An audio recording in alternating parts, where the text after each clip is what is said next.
আসসালামু আলাইকুম। Hello viewers, মুন্সিগঞ্জবাসী সবাই কেমন আছেন? শ্রীনগর উপজেলার হাসারি ইউনিয়নের হাসার গ্রামে চলে যাচ্ছি আমি। এই তো লস্করপুরে শেষ হাসারা গ্রামে রওনা করলাম মোটরসাইকেল দিয়ে। এই তো চতুর্দিকে যা দেখছেন পুরোটাই হচ্ছে হাসারা। হাসারা শান্তি প্রিয় একটি গ্রাম, যে গ্রামে অনেকগুলো পুকুরের মধ্যে দিঘি বলেন পুকুর বলেন, সেখানে মাছ চাষ করা হয়। এই দিকের মানুষ চাকরিজীবীও আছে, ব্যবসায়ী আছে, কেউ কেউ প্রবাসী, আবার কেউ হচ্ছে দেশে দেশে কাজ করে, কিন্তু মাছ চাষ করে। গরুর খামার আছে। শান্তিপ্রিয় গ্রামগুলো কিন্তু এরকমই হয়। যেদিক দিয়ে যাচ্ছি দেখুন, দুই পাশে গাছ আর গাছ, বেশিরভাগই হচ্ছে আম গাছ। গাছে গাছে আমগুলো ঝুলে আছে। তার পাশে তাল গাছ, তাল গাছে তো অনেক তাল। তার সামনে হচ্ছে খামার। আমি একটু একটু দেখাচ্ছি তারা কি কি কাজের উপরে লিপ্ত থাকে দেখুন। কিন্তু পুকুরটাই হচ্ছে সবচেয়ে বেশি।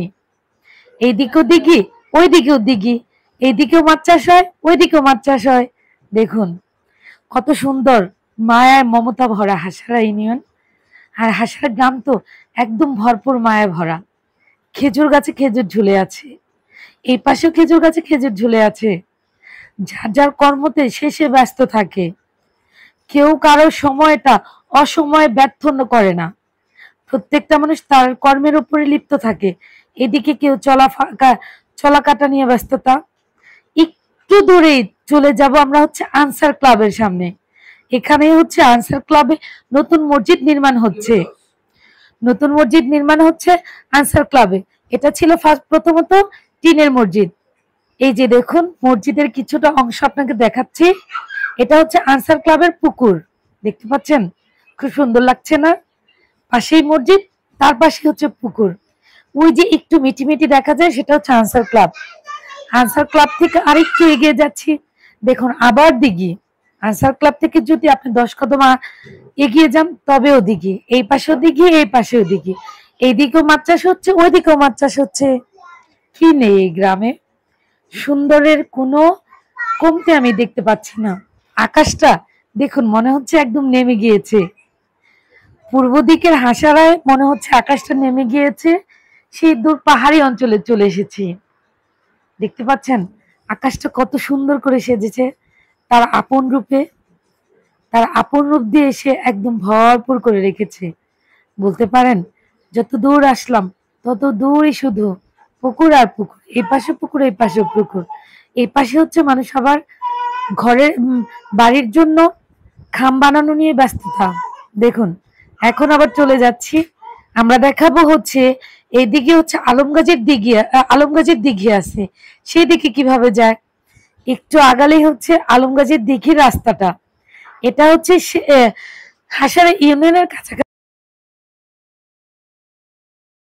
হাসরা বাজারের মসজিদটা দেখা যাচ্ছে, কি সুন্দর নয়?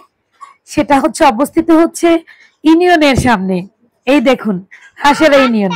আলহামদুলিল্লাহ, গর্বে গর্বিত। আমি হচ্ছে হাসারা ইউনিয়নের ছেলের বউ, ঠিক আছে?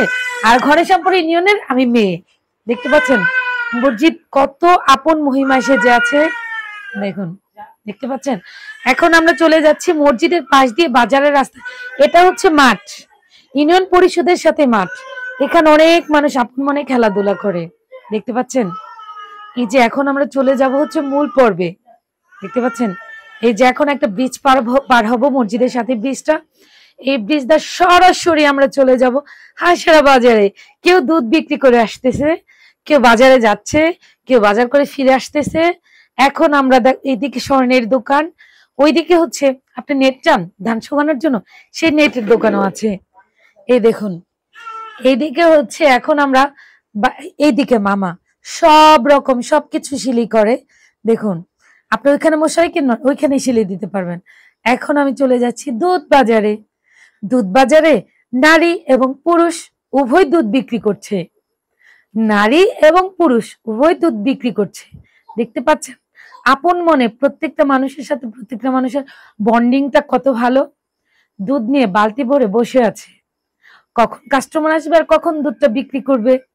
দুধ তো বিক্রি করতে হবে, গরুকে তো অনেক খাবার দেওয়ার পরে দুধ দিয়েছে। তারপর হচ্ছে হাঁসের বাজারে কি চান আপনি? গরুর মাংস? দেখতে পাচ্ছেন গরুর মাংস নিয়ে ভাই কসাই ভাই বসে আছে। কখন কাস্টমার আসবে আর কখন সে গরুর মাংসটা দিয়ে দিবে। গরু কষাইয়ের দোকানের পাশেই হচ্ছে আপনার মাছের বাজার। দেখুন মাছ আর মাছ। পাঙ্গাসের কেজি 180 টাকা, বড় ইলিশের কেজি আপনার হচ্ছে 2000 টাকা, ছোট ইলিশের কেজি 1800 টাকা কেজি। দেখতে পাচ্ছেন সব রকম মাছ, বেলে মাছ, ছোট মাছ, বড় মাছ, একদম টোটালি মাছে মাছে ভরপুর। বাজারটা সম্পূর্ণ মাছে মাছে ভরপুর। খুব ভালো লাগছে। আর ভালো লাগার মতোই তো গ্রাম বাংলার বাজারগুলো, বলুন কত আশা নিয়ে বসে আছে মাছগুলো কাস্টমার আসবে আর বিক্রি করবে বলুন। এদিকে হচ্ছে ট্যাংরা মাছ, একদম দেশি ট্যাংরা মাছ নিয়ে বসে আছে। দেখতে পাচ্ছেন ও আমাদের বলতেছে আপনারা একটা পাঙ্গাস নিয়ে যান, 180 টাকা কেজি পাঙ্গাস, এর থেকে আর সস্তা পাওয়া যায় না। ওরম বললাম ভাই আমি তো নেবো না। ওইদিকে হচ্ছে ইলিশের পসরা নিয়ে বসে আছে। দেখতে পাচ্ছেন ইলিশগুলো, এখানে 10টা ইলিশ। 10টা ইলিশ কত নিতে পারে বলতে পারেন? এই 10টা ইলিশে আমরা নিয়ে এসেছি। এদিকে যার যার মতো শেষে ঘুরছে বাজারে, নারী পুরুষ উভয়। পুরুষ তোমার কিসে আটকায় নারী? তোমার ভালোবাসে একটা নারী তোমাকে একদম ছোট রমণী বয়স থেকে বৃদ্ধা পর্যন্ত তোমার সাথে থাকে, তোমাকে ক্যারি করে ঘুরে। তখন আমি কি করেছি জানেন? আমি দেখে 2টা জুস আনতে চলে গিয়েছি দোকানে। বললাম বাবা ভাই আমাকে 2টা জুস দেন তো। তারপর 2টা জুস নিয়ে আমি সরাসরি চলে আসলাম। যেই নারী বৃদ্ধা বয়সে পুরুষের প্রেমে আটকে গেছে সেই খালাম্মাকে আমি এনে দিয়ে বললাম খালাম্মা আপনারা জুস 2টা খেয়ে নেন। আমি ওনাদের টাকাও দিয়েছি, কিন্তু আমি দেখলাম ওনারা হচ্ছে পেরেশান। খালাম্মা একটা জুস ব্যাকে রেখেছে, আরেকটা জুস সাথে সাথে ভেঙে ফেললো। ভেঙে স্বামীকে বলতেছে খাবে, স্বামী বলতেছে তাড়াতাড়ি দাও গরম। দেখতে পাচ্ছেন মাথা ঝুলাচ্ছে আর বলছে। তারপরে এই যে জুসটা আমি দিয়ে দিলাম। এখন জুসটা বৃদ্ধা চাচা তাড়াতাড়ি করে খেয়ে নিচ্ছে। দেখুন জীবন তো জীবনই। নারীকে আমি পুরুষকে বারবার বলি পুরুষ তোমার প্রেমে নারী এতটাই ব্যাকুল, তোমার মৃত্যু পর্যন্ত নারী পাগল পাগল। তোমার মৃত্যুর পরেও দোয়া করে স্বামী স্বামী স্বামী, স্বামীকে ছাড়া কিছুই বুঝে না নারী। আল্লাহ হাফেজ।